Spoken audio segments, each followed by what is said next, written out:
Carta aos Colossenses, capítulo 1. Paulo, apóstolo de Cristo Jesus pela vontade de Deus, e o irmão Timóteo, aos santos e fiéis irmãos em Cristo que estão em Colossos. A vocês, graça e paz da parte de Deus nosso Pai e do Senhor Jesus Cristo.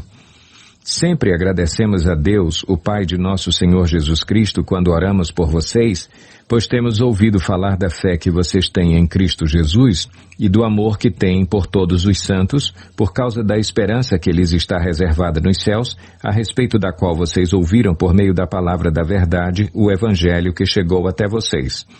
Por todo o mundo este Evangelho vai frutificando e crescendo, como também ocorre entre vocês, desde o dia em que o ouviram e entenderam a graça de Deus em toda a sua verdade. Vocês o aprenderam de Epáfras, nosso amado cooperador, fiel ministro de Cristo para conosco, que também nos falou do amor que vocês têm no Espírito. Por essa razão, desde o dia em que o ouvimos, não deixamos de orar por vocês e de pedir que sejam cheios do pleno conhecimento da vontade de Deus, com toda a sabedoria e entendimento espiritual. E isso para que vocês vivam de maneira digna do Senhor e em tudo possam agradá-lo, frutificando em toda boa obra, crescendo no conhecimento de Deus e sendo fortalecidos com todo o poder, de acordo com a força da sua glória, para que tenham toda a perseverança e paciência com alegria, dando graças ao Pai, que nos tornou dignos de participar da herança dos santos no reino da luz. Pois Ele nos resgatou do domínio das trevas e nos transportou para o reino do Seu Filho amado, em quem temos a redenção, a saber, o perdão dos pecados. Ele é a imagem do Deus invisível, o primogênito de toda a criação, pois nele foram criadas todas as coisas, nos céus e na terra, as visíveis e as invisíveis, sejam tronos ou soberanias, poderes ou autoridades, todas as coisas foram criadas por Ele e para Ele. Ele é antes de todas as coisas e nele tudo subsiste. Ele é a cabeça do corpo, que é a Igreja. É o princípio e o primogênito dentre os mortos, para que em tudo tenha a supremacia. Pois foi do agrado de Deus que nele habitasse toda a plenitude e por meio dele reconciliasse consigo todas as coisas, tanto as que estão na terra quanto as que estão nos céus, estabelecendo a paz pelo seu sangue derramado na cruz. Antes vocês estavam separados de Deus e na mente de vocês eram inimigos por causa do mau procedimento de vocês. Mas agora Ele os reconciliou pelo corpo físico de Cristo, mediante a morte, para apresentá-los diante dele santos, inculpáveis e livres de qualquer acusação, desde que continuem alicerçados e firmes na fé, sem se afastarem da esperança do Evangelho, que vocês ouviram e que tem sido proclamado a todos os que estão debaixo do céu. Esse é o Evangelho do qual eu, Paulo, me tornei ministro. Agora me alegro em meus sofrimentos por vocês e completo no meu corpo o que resta das aflições de Cristo em favor do seu corpo, que é a Igreja. Dela me tornei ministro de acordo com a responsabilidade, por Deus a mim atribuída, de apresentar-lhes plenamente a palavra de Deus, o mistério que esteve oculto durante épocas e gerações, mas que agora foi manifestado a seus santos. A ele quis Deus dar a conhecer entre os gentios a gloriosa riqueza deste mistério, que é Cristo em vocês, a esperança da glória. Nós o proclamamos, advertindo e ensinando a cada um com toda a sabedoria, para que apresentemos todo o homem perfeito em Cristo. Para isso eu me esforço, lutando conforme a sua força, que atua poderosamente em mim. Capítulo 2. Quero que vocês saibam quanto estou lutando por vocês, pelos que estão em Laodiceia e por todos os que ainda não me conhecem pessoalmente. Esforço-me para que eles sejam fortalecidos em seu coração, estejam unidos em amor e alcancem toda a riqueza do pleno entendimento, a fim de conhecerem plenamente o mistério de Deus, a saber, Cristo. Nele estão escondidos todos os tesouros da sabedoria e do conhecimento. Eu lhes digo isso para que ninguém os engane com argumentos que só parecem convincentes. Porque, embora esteja fisicamente longe de vocês, Em espírito estou presente, e me alegro em ver como estão vivendo em ordem e como está firme a fé que vocês têm em Cristo. Portanto, assim como vocês receberam Cristo Jesus, o Senhor, continuem a viver nele, enraizados e edificados nele, firmados na fé como foram ensinados, transbordando de gratidão. Tenham cuidado para que ninguém os escravize a filosofias vãs e enganosas que se fundamentam nas tradições humanas e nos princípios elementares deste mundo e não em Cristo. Pois em Cristo habita corporalmente toda a plenitude da divindade e, por estarem nele, que é o cabeça de todo o poder e autoridade, vocês receberam a plenitude. Nele também vocês foram circuncidados, não com uma circuncisão feita por mãos humanas, mas com a circuncisão feita por Cristo, que é o despojar do corpo da carne. Isso aconteceu quando vocês foram sepultados com ele no batismo, e com ele foram ressuscitados mediante a fé no poder de Deus que o ressuscitou dentre os mortos. Quando vocês estavam mortos em pecados e na incircuncisão da sua carne, Deus os vivificou com Cristo. Ele nos perdoou todas as transgressões e cancelou a escrita de dívida que consistia em ordenanças e que nos era contrária. Ele a removeu, pregando-a na cruz e, tendo despojado os poderes e as autoridades, fez deles um espetáculo público, triunfando sobre eles na cruz. Portanto, não permitam que ninguém os julgue pelo que vocês comem ou bebem, ou com relação a alguma festividade religiosa, ou à celebração das luas novas e dos dias de sábado. Estas coisas são sombras do que haveria de vir. A realidade, porém, encontra-se em Cristo. Não permitam que ninguém que tenha prazer numa falsa humildade e na adoração de anjos os impeça de alcançar o prêmio.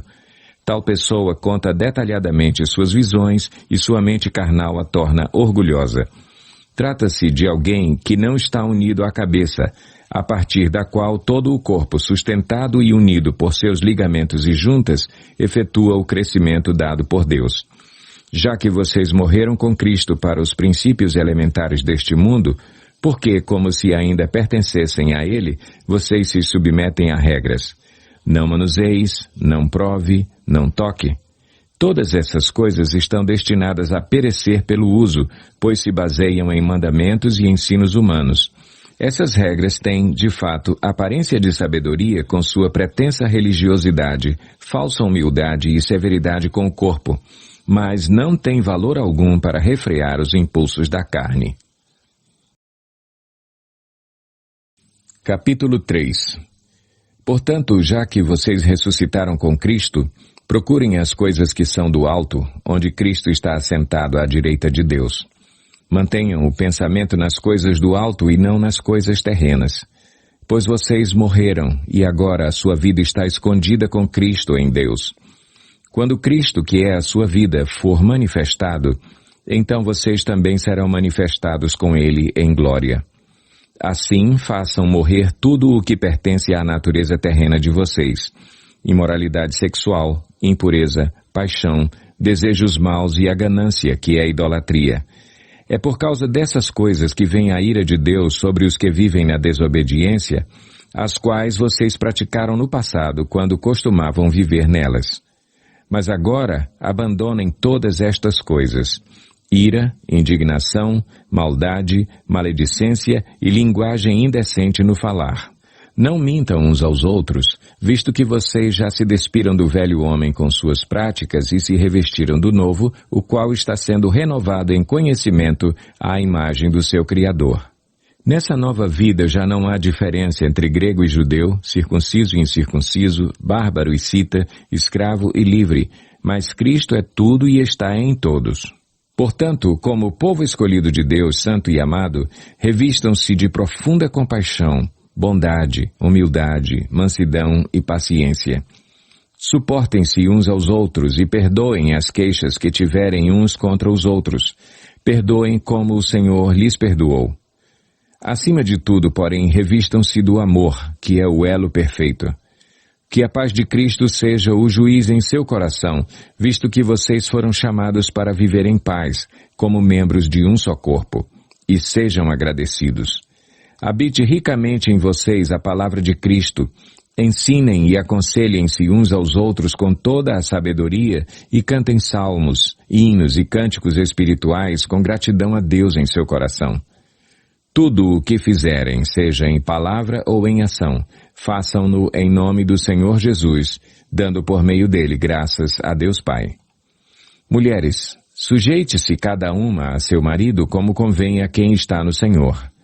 Maridos, ame cada um a sua mulher e não a tratem com amargura. Filhos, obedeçam a seus pais em tudo, pois isso agrada ao Senhor. Pais, não irritem seus filhos para que eles não desanimem. Escravos, obedeçam em tudo a seus senhores terrenos, não somente para agradá-los quando eles estão observando, mas com sinceridade de coração, pelo fato de vocês temerem o Senhor. Tudo o que fizerem, façam de todo o coração, como para o Senhor e não para os homens, sabendo que receberão do Senhor a recompensa da herança. É a Cristo, o Senhor, que vocês estão servindo. Quem cometer injustiça, receberá de volta injustiça, e não haverá exceção para ninguém. Capítulo 4. Senhores, deem aos seus escravos o que é justo e direito, sabendo que vocês também têm um Senhor nos céus.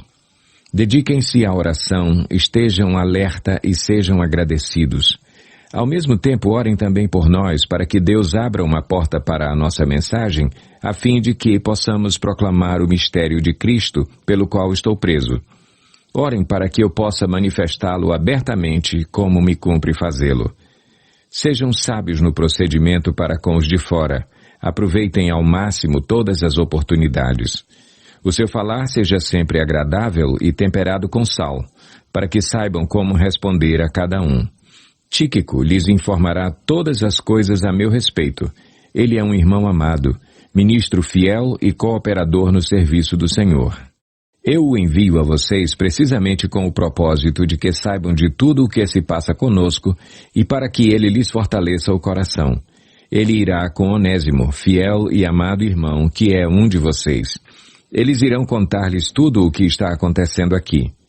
Aristarco, meu companheiro de prisão, envia-lhes saudações, bem como Marcos, primo de Barnabé. Vocês receberam instruções a respeito de Marcos, e se ele for visitá-los, recebam-no. Jesus, chamado Justo, também envia saudações. Esses são os únicos da circuncisão que são meus cooperadores em favor do reino de Deus. Eles têm sido uma fonte de ânimo para mim. Epáfras, que é um de vocês e servo de Cristo Jesus, envia saudações. Ele está sempre batalhando por vocês em oração, para que, como pessoas maduras e plenamente convictas, continuem firmes em toda a vontade de Deus. Dele dou testemunho de que se esforça muito por vocês e pelos que estão em Laodiceia e em Hierápolis. Lucas, o médico amado, e Demas enviam saudações. Saúdem os irmãos de Laodiceia, bem como Ninfa e a igreja que se reúne em sua casa. Depois que esta carta for lida entre vocês, façam que também seja lida na igreja dos Laodicenses, e que vocês igualmente leiam a carta de Laodiceia. Digam a Arquipo: cuide em cumprir o ministério que você recebeu no Senhor. Eu, Paulo, escrevo esta saudação de próprio punho. Lembrem-se das minhas algemas. A graça seja com vocês.